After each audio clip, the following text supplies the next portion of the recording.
જે લોકો ભગવાનની સામે રડે છે એવા લોકો સાથે શું થાય છે, આવા લોકો વિશે આપણા શાસ્ત્રોમાં શું લખ્યું છે, એ વિશેની માહિતી આપવાનો આજે અમે આ વિડીયોમાં પ્રયાસ કરીશું. તો વિડીયોને અંત સુધી ધ્યાનથી સાંભળજો અને પસંદ આવે તો વિડીયોને લાઈક, શેર અને ચેનલને સબસ્ક્રાઇબ જરૂરથી કરજો. મિત્રો, એવા વ્યક્તિ જ ભગવાનની સામે રડે છે જેને ભગવાન પર પૂર્ણ વિશ્વાસ હોય છે. તો પણ તે રડે છે જેને સુખના આંસુ કહેવાય છે, અને જો તે ખૂબ જ દુઃખી હોય તો પણ તે રડે છે. આવા લોકો દરેક પરિસ્થિતિમાં ભગવાનને યાદ કરે છે. આવા વ્યક્તિઓ જાણતા હોય છે કે ભગવાન મોડું કરી શકે છે, પરંતુ એક દિવસ તેની ઈચ્છાઓ જરૂર પૂર્ણ કરશે. જે વ્યક્તિ ભગવાન સામે રડે છે એનું ભાગ્ય બદલાઈ જાય છે. ભગવાનના આશીર્વાદ એના પર વરસવા લાગે છે. જો એવા વ્યક્તિનું કંઈ પણ સારું ન થાય તો પણ તેને ભગવાન પર પૂર્ણ વિશ્વાસ હોય છે કે માત્ર ભગવાન તેમની મદદ જરૂર કરશે. એટલા માટે જ તેઓ દરેક દુઃખમાં ભગવાનને યાદ કરે છે અને દરેક સુખમાં પણ ભગવાનને યાદ કરે છે. આવા વ્યક્તિઓનું મન ખૂબ જ શુદ્ધ હોય છે અને તેનામાં આધ્યાત્મિકતાનો વિકાસ થવા લાગે છે. એનું મન ભગવાનની ભક્તિ કરવા લાગે છે. જ્યારે કોઈ પણ વ્યક્તિ ભગવાનની સામે જાય છે ત્યારે તે પોતાનું દુઃખ અને દર્દ ભગવાનને કહે છે. ભગવાન હંમેશા આપણા મનની વાત જાણતા હોય છે. ભગવાન સંપૂર્ણ જગ્યાએ વસેલા છે. ભગવાનથી કંઈ પણ છુપાયેલું નથી હોતું. જ્યારે વ્યક્તિ ભગવાન પાસે જાય છે ત્યારે તેને રડવાનું મન થાય છે. આ જોઈને ભગવાનને એવું લાગે છે કે આ વ્યક્તિને ઝડપથી મુશ્કેલીઓમાંથી બહાર કાઢવો પડશે, અને આવા વ્યક્તિઓએ રોજ ભગવદ્ ગીતા વાંચવાનું શરૂ કરવું જોઈએ. કારણ કે જ્યારે કોઈ દુઃખી વ્યક્તિ ભગવદ્ ગીતા વાંચે છે ત્યારે ખૂબ જ જલ્દી ભગવાન એને સાચો રસ્તો બતાવે છે. જો કોઈ વ્યક્તિ ભગવદ્ ગીતાને પદ્ધતિસર વાંચવા લાગે તો એના જીવનમાં ચમત્કારો થવા લાગે છે.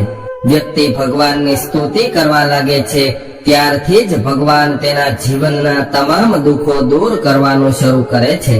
ભગવાનની સામે રડવું જોઈએ કે નહીં? સનાતન ધર્મમાં વિશ્વાસ રાખનાર દરેક વ્યક્તિનું અંતિમ લક્ષ્ય મોક્ષની પ્રાપ્તિ હોય છે. દરેક વ્યક્તિ જીવનમાં તમામ આનંદ માણવા માંગે છે અને મૃત્યુ બાદ મોક્ષ મેળવવા માંગે છે, અને ભૌતિક સુખો મેળવવા માટે ભગવાનને પ્રાર્થના કરવાનું શરૂ કરે છે. દુનિયાની તમામ ખુશીઓ મેળવવા માંગે છે, પરંતુ દરેક વ્યક્તિએ એ વાતનું ધ્યાન રાખવું જોઈએ કે એના ભક્તનું પેટ ભરવું એ ભગવાનનું કર્તવ્ય હોય છે, પરંતુ તમારી દરેક ઈચ્છાઓ પૂર્ણ કરવી એ ભગવાનની ફરજ નથી હોતી.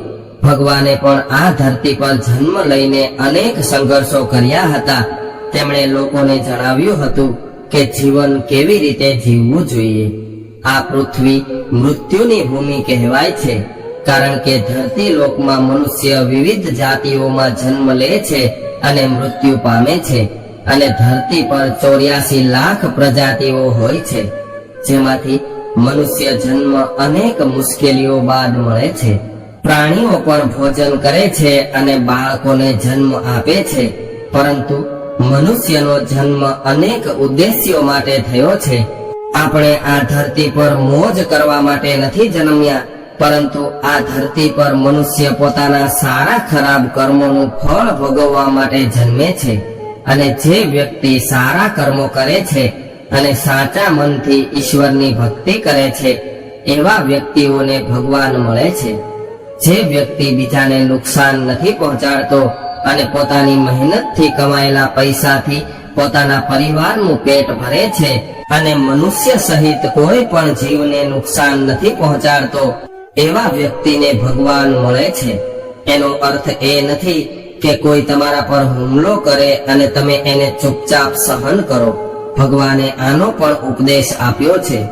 જો કોઈ તમને પરેશાન કરી રહ્યું હોય તો તમારે એની સામે અવાજ ઉઠાવવો જોઈએ. અન્યાય સહન ન કરવો જોઈએ. ગીતામાં ભગવાન શ્રી કૃષ્ણએ અર્જુનને ઉપદેશ આપ્યો હતો કે જીવન કાયરતાથી ન જીવવું જોઈએ. જો તમારી સાથે કંઈક ખોટું થઈ રહ્યું હોય તો તેને સહન કરવું એ કાયરતા ગણાય છે. જે વ્યક્તિ ધર્મ અનુસાર જીવન જીવે છે એવા વ્યક્તિઓ પર ભગવાનની કૃપા વરસવા લાગે છે. કોઈને ખબર ન પડે એવી રીતે તેના તમામ દુઃખો ઘટવા લાગે છે. ધીરે ધીરે તેની તમામ તકલીફો ઓછી થવા લાગે છે. એવા વ્યક્તિઓ હંમેશા પોતાના મનમાં ભગવાનની પ્રાર્થના કરતા હોય છે અને તેમનો આભાર માનતા હોય છે કે ભગવાન મારી સાથે છે. જ્યારે તેની સાથે ખરાબ થાય છે ત્યારે પણ એવા વ્યક્તિઓ એને ભગવાનની ઈચ્છા સમજે છે અને જ્યારે સારું થાય ત્યારે તે ભગવાનની કૃપા સમજે છે. આવા લોકોને દુનિયાના તમામ લોકોના મન વાંચવાની શક્તિ મળે છે. આવા વ્યક્તિઓ સાચા અને ખોટા વ્યક્તિઓને સરળતાથી ઓળખી શકે છે. તેમનો સ્વભાવ અન્ય લોકો કરતા ઘણો અલગ હોય છે. એ ક્યારેય કોઈને નુકસાન નથી પહોંચાડતો, તેમજ શાંત સ્વભાવ ધરાવતો હોય છે અને સારું જીવન જીવવાનું પસંદ કરે છે. આવા વ્યક્તિઓ દેખાડવાનું જીવન જીવવા તરફ આકર્ષિત થતા નથી. આવા વ્યક્તિઓ ભગવાને જેવું જીવન આપ્યું છે એમાં જ ખુશ રહેવાનું પસંદ કરે છે, જેનાથી તેનો પરિવાર સુખી રહે. તેમજ તે ખોટા માધ્યમથી પૈસા કમાવાનું વિચારતો નથી. આવા વ્યક્તિઓ પ્રમાણિકતાથી જીવન જીવે છે. છેતરપિંડી તેના મનમાં રહેતી નથી.